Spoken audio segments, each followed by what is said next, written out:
So it's time for us to visit with CHI St. Joseph's Health here in Park Rapids, and we have a guest in with us, Ben Koppelman, President. How you doing this morning? Hey, good morning. Thanks for coming in. Of course, Medical Minute that we do third Monday of each month. We visit with CHI and find out what's going on. We've had an opportunity to visit with some of your physicians and Yes, you have. Yeah. people working there. It's been really fun just to kind of get the insight a little bit about what's going on at CHI, and it's a great team that you have here in Park Rapids. We sure do have a great team. Rural healthcare in the state of Minnesota. Wow, what a difference everything is. It's got to be just a monstrosity to stay on top of. Yeah, I think healthcare is facing some significant challenges these days across not only Minnesota but the country, and I think rural healthcare providers in particular are seeing a lot of challenges. I think a lot of people have probably even seen some of the headlines in the last couple of weeks. A lot of discussions about Hennepin County Medical Center and some of the struggles they're having as a very large tertiary facility down in the city. Some financial struggles and with a large population. North Memorial, some of the larger facilities also in the news. I think right now some of the statistics I've seen recently is there are about 31 hospitals across the state that are considered financially distressed. Most of those are rural, but there's some urban ones too. A lot of concerns, I think, in the healthcare industry about how to keep services available for people, especially in our rural areas. Last year I know about 30% of the hospitals in the state lost money. What that translates into usually is that facilities have to make very difficult decisions about what services they can keep or not keep. And in our rural areas, we all know that access is incredibly important because it's a long way to go to get to the next facility, especially when you're in an emergency situation. I've shared it many times before. When you start to look at a community you're going to move to, or you're going to retire to, or whatever it might be, that healthcare component is critical to drawing people in and have people always want access to medical treatment. There are specialized things that people will travel for, but just the basic needs and being able to do that is so important. And you come to this beautiful area, having a vibrant healthcare system here in Park Rapids is vital. Absolutely. And you think about, this is such a destination for people who are retiring because we have such a beautiful area with all the lakes and we have a large retiree population that are moving in. And one of the things that I think that they're obviously looking for is making sure there's a solid healthcare foundation. And I hear that a lot from people that I get introduced to or that I meet that said, that was one of the things we looked at when we came here is just to make sure you had a solid healthcare. And I think in general, I think I hear people comment of how impressed they are with the wide range of services we're able to deliver in a smaller community. And, we're pretty blessed to have, good facilities and generally good access to things. And, we're not going to be able to do everything for everybody. Point is, when people need a higher level of care, we've got the people that can help stabilize people and get them to the right spot as quickly as possible. But I think that immediate access to care and in emergencies and stabilization for some of those higher level things is as important to get you to the next step and get you to the right resource too. And you're part of a network, of course, which helps too. So you have those resources that can be drawn in. Yeah, we do. We've kind of moved over the last couple of years into employing more of our physicians. And I know you've had some of our physicians on here recently, but we've got a new primary care clinic that we've opened up here now 2 years ago, and we're continuing to build upon that. And what we saw there is just an opportunity to try to keep more people local for care. We recognized that there was a little bit of a shortage of physicians in the area, and we know that if we aren't able to have a stable primary care base in Park Rapids, that people are going to have to travel more for that basic care. And so we think it's really important not only just to provide that primary care here in Park Rapids, but that's a stable foundation for the rest of the hospital. So we need to have a strong hospital with strong emergency room services and other core services. If we don't have a vibrant hospital, we're going to lose services over time. And we really want to keep a really good nucleus of providers and physicians and services in Park Rapids for this community, because as you talked about, it's a core piece of the community. People are typically looking at healthcare, they're looking at schools, they're looking at housing. I mean, those are, some of the top things that people are looking for. And I think, we're a pretty big economic engine for the community too. And I don't think people necessarily always think about that, but, our payroll is over $20 million annually. So you think about how that money turns over in the community and, with all the people that we employ, it's a significant driver just for the community in general. So one of the larger employers in the community, no doubt about it. But I mean, you're right. Schools, healthcare, and job. Jobs, yep. Yeah, I mean, those three pedestals are key things that people generally look at in having healthcare. And then also, if you have a good primary care service, the hospital's going to be stronger with the procedures and things like that. Absolutely. The emergency care here is fantastic. Stabilized, and if you have to, out by life flight, and having that connectivity has been very, very well. And connecting the dots in your primary care to where they have to do to specialists and going elsewhere is also good, but options are always good. The more options the community has for their health care, the better they are, I think, or at least they feel like they're being taken care of. Yeah, I agree. And I think that's what we've been trying to do, is to give people more options locally. And we want people to be able to stay local for care. It's a hardship to travel, for care. And I think we can provide a lot of services locally and do it really well. And for those services we just can't, provide the specialists to provide, we're going to get you to the right spot and do it in a timely fashion. Have you seen a tremendous change since COVID? I think one of the reasons why hospitals have struggled over the last few years was kind of a direct reflection of what we went through with COVID. And it hit us in a lot of ways. One of the ways it hit us was workforce. Yeah. We really saw a significant challenge with workforce during and then after COVID. A lot of people left kind of the healthcare arena because of the stress of the job going through that. I mean, that was something I hope I don't never have to go through in my career again. I agree 100%. And I don't think anybody, even if you're not in healthcare, would agree that, we don't want to go through that as a society again. But we lost a lot of people through that just said, I want to do something else. They got burned out. We had people that decided to take early retirement, and some of the people that maybe would have otherwise stayed on and worked part-time or casual just said, I think I'm going to just retire and be done. So that caused a pretty big strain on the system for a while. I think we're recovered some from that, but as an industry, we're really still struggling, I think, to get workforce, and that's one of certainly our biggest costs, but also one of our biggest challenges. Are you seeing the nursing side coming up in the, education and coming back? I know my daughter's a nurse out in San Diego at Scripps, so I'm very familiar with some of the trials and tribulations, of course, being in the medical field during COVID and then coming out of it. But there seems to be a revitalization coming back to the nursing services and medical. Yeah, I think so. There's been a lot of focus put on it by the industry, and we need nurses, we need good people. I think the one of the challenges is that I think it's a 24/7 operation. Absolutely. And so if you're interested in working 9 to 5, it's probably not for you. But I think that the special thing about people who work in healthcare is that they really put other people, patients above themselves. They're servant in their leadership, or servant in the ways that they provide care for people. And that's what makes, I think, some of the people that I work pretty special, because they're working nights and weekends and holidays to make sure that people got access to the care that they need when they need it. Yeah, it's good to have it here. Cost increase just keeps, the medicals, I don't care if it's at home or, the same thing, everything. It's the cost of doing the services just keeps getting higher. Yeah, and higher. We're all seeing it in our own personal lives, right? But definitely seeing cost increases. Workforce is one of the major ones. That's about 50% of our costs in a hospital is workforce. And then with the shortages, that's driven some of the rates up, labor rates up, to make sure that we can recruit and retain people. And so that's been a big part of some of the challenges, I think, that the industry has gone through.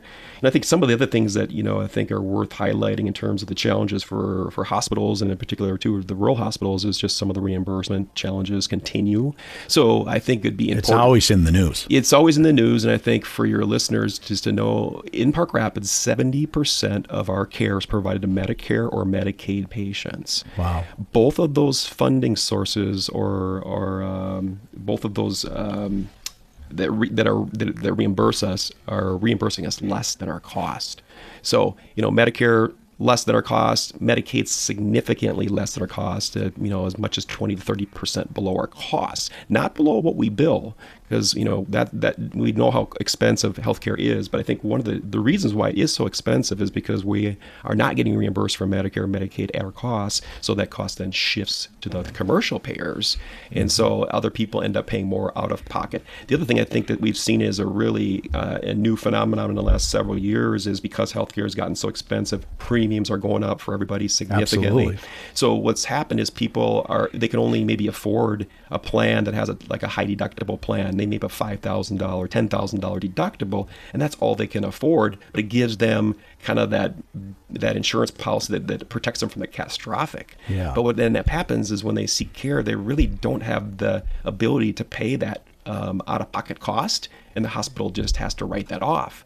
So a tremendous amount of what impacts us is the amount of care we provide that's not reimbursed, care that we provide that's just charity care because people don't have any insurance, or it's bad debt. People choose not to pay their bill, even if they could pay it, they choose not to. So it's bad debt. And then just the unfunded portions of Medicare, Medicaid. If you roll all that up, for St. Joseph's last year, that was about $3.5 million of unreimbursed care. That's like 10%, I think, of what you're saying. Well, the payroll side of it. Yeah. So it's a significant portion of why hospitals are struggling. Everybody talks about the high cost of healthcare, and it's absolutely true. The reality is there's enough money in the system, but I think where hospitals would advocate is that the money's not getting to the hospitals and the providers. We've got insurance companies making a lot of money, pharmaceutical companies making a lot of money. Some of the vendors are also, making a lot of money off of the services that they're providing. And, I think there's enough money in the system. The hospitals just got to get paid for the services they're providing, at least at the cost of providing it. The priorities got to come up. Yeah, for sure. Those providing the services. And I think too, just from an individual consumer, if the cost of doing healthcare, if you're only protecting against catastrophic situation that you might have as an individual, are we losing ground on just the day-to-day, making sure that they're getting the annual treatments and the things they're doing in the day-to-day care, that preventative care that's so important? And I just see this big snowball coming down the hill, not that it's spring, I shouldn't talk snow, but you just see it coming. Yeah, for sure. I think you raise a great point. People are maybe not able to really address the preventative measures, and that turns into then more catastrophic situations. People aren't getting routine, regular care, and so that's definitely a part of the challenge here as well. How do you sit there? I mean, the reimbursement, you hear about it, like I said, over and over again in the news until there's some. I mean, it's unsustainable to keep the course we're going, I think, right? I mean, right. So and then if it's losing a rural hospital or losing a medical facility, then we're losing even more. Right. So the calculus has to change eventually, or something has to change. Yeah, no doubt about it. I think the primary thing that probably has to change is the reimbursement and how hospitals are getting reimbursed for the service they're providing. We can't be providing care for less than what it costs us to provide the care. And, believe me, we have gone through, iteration after iteration over the last many years of how do we reduce costs and keep things as efficient as we possibly can, cut any waste out of the system. There's some things that I think are coming down the pike for healthcare as there is other industries that I think will probably help to some degree once they more fully develop. I mean, we're looking very aggressively at AI technology, how that can be used in healthcare setting. That can be a little scary for some people, but I think used for the right reason, and it's good. Right. I think the other thing we're looking at too as a rural facility is, we can provide more care virtually. And what does that look like? That could be physicians from another location providing care for our patients in Park Rapids for certain types of services, but it also could mean that could we virtually take care of somebody who's in their home. So, we've talked about things like patient discharges from the hospital, and we want to keep an eye on them. Could we send some things home with them, like a blood pressure cuff, a scale, different things like that we want to monitor their vitals, and we would be able to remotely monitor or check their vitals every day post-discharge for a period of time to make sure we don't have a readmission to the hospital. And AI might be that tool that allow you to monitor that, well, and at least flag warning. Yeah, it might help a little bit with the monitoring piece, but in terms of predicting kind of maybe some of the things that could happen as they start seeing some trends change. But some of that is just actually not even AI, it's just virtual types of care that can be done and are being used in other places. And so we're looking at ways where,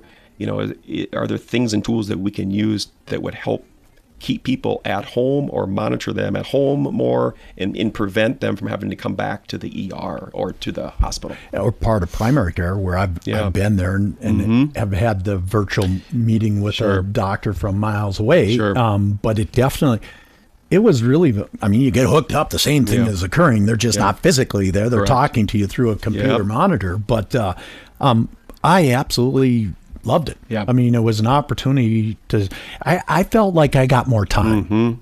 Yeah. As the patient. I've been a patient in those shoes too, where I've done some virtual stuff, and to not have to drive, maybe a couple of hours to see that specialist and be able to do that, sitting right at your own computer, was very efficient, very cost effective for everybody. And I got the care that I needed.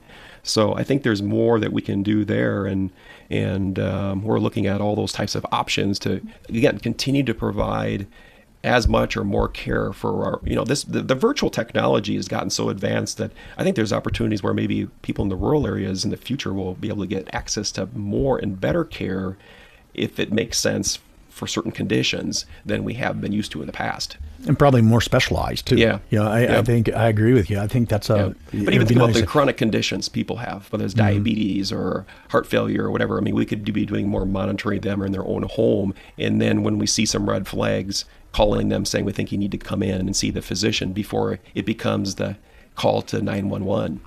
It's about using the technology to your benefit, right. Also kind of getting mean and lean, so that you can sustain and make these changes. I mean, like I said, when I participated in a couple times now, and it was fantastic. Yep. I mean, there's certain things you'll have to do and have that personal visit or physical visit, but just as far as recovery and some of the things you could do, I thought it was very nice. Yeah, it worked very well. So that'll be. You got some work ahead of you on that. But but it's exciting work. It really is. I think our physicians and our clinicians are embracing some of those changes, and I think there's a lot more that can be done in the future. I think we're just touching the tip of the iceberg on some of this. Yeah, it's hooking up all the stuff and just putting it into a computer and sending it to her, and then they're reviewing it. So pretty cool. How do you see the facilities itself now with CHI, St. Joseph's Health here in town? Facilities good? Yeah, no, we're continuing to grow. I think, the addition of our new primary care clinic, we've got that opened up here a couple of years ago, embedded in the hospital. So it's in the lower level of the hospital. It's continuing to grow. We got 3 outstanding providers, and Dr. Britta, Dr. Monum, and Beth Hurt, and they're doing a great all job. Of them. They're great to visit with, and really love the community. And we're going to continue to recruit. Physician recruitment to rural areas is very difficult, but we've had some good success, I think, so far. We've got some leads on, I think, some more physicians, for the future. So, our hope is just to continue to build on what we've started. And it's great to live here. Yeah. No, I mean, it's not hard to sell necessarily Park Rapids, but you always have factors like the spouse and the kids and they're looking for other jobs. So that's where the job piece comes in, because getting the physician here is one thing, but then if the husband or the wife of that physician is looking for a position, that's sometimes where we stumble. Depending on what they're looking for. If they're looking for a professional position, they're a little bit more limited maybe sometimes in what they can do locally. And we've lost some physicians over the years as a community because of that, and it's just a fact of life too. Yeah, you got to fight it, and of course, a lot of good things. The community is working hard on making sure housing's in play and doing some of those things. So I think Park Rapids is doing some really good things on that front, and having the medical side and doing what you're doing and adding to it. But I did pick up on one note. I did pick up on is the feedback that you're getting from the primary care has been very good. Yeah, I think it's been really good. In fact, I actually just looked at some of our patient satisfaction results. We look at it for across the organization on a real regular basis, because we really stress patients getting great care, but also just providing a good experience. And our physicians and providers in that patient care or that primary care clinic are at over 90% satisfaction. Oh, that's great. That's really outstanding. Really nice. And so I think that speaks to the time they spend with patients, them as just individuals and people. They're good people and smart clinicians, but they're doing a great job. Yeah. Well, as always, it's great to visit about all the great things happening at CHI. And, of course, under your leadership, it's going very well and getting more and more doctors in here, primary care, more services being provided, embracing some of the AI efficiencies. And It's interesting times. Isn't it? It's a very, very challenging time for healthcare providers, but there's a lot of things that make it exciting, for the future and the evolution of technology that's happening. So, we feel good about, what we're doing and the direction that we're going at St. Joseph's. We've got, a tremendous team there. We've got a great group of physicians. We've got some, good additions to that staff over the last several years in orthopedics and in our general surgeon, Dr. Gilmore, and other areas too. I think across the board in ER, we've recruited a couple of nice good physicians. So I think we're going the right direction. There's always going to be challenges, but that's kind of one of the things that kind of gets me up every day and gets me going is just the next challenge in front of you, and we I think just try to tackle it. Well, thank you for everything you do. And of course, running snowmobile events and racing events and having an ER and having that hospital facility in our community so close to running these events. And then first responders, North Ambulance being in, you just look at all of the things, how it comes together. We're very fortunate to have this facility we have, and just keep fighting for us. We'll keep fighting. All right. Thank you so much. Ben Koppelman from CHI St. Joseph's Health here in Park Rapids. Thank you for taking the time out and visiting with us. And if they want to find out more, where's the best place to go on the web and find out more about the facility? Yeah, if you want to find out a little bit more about us, you can just Google CHI St. Joseph's Health. It'll come up, or www.sjhs and or CHI St. Joseph's Health. Yeah, okay. So that's the best and easiest way to find us. Okay. Thank you so much for coming in. All right. Thank you.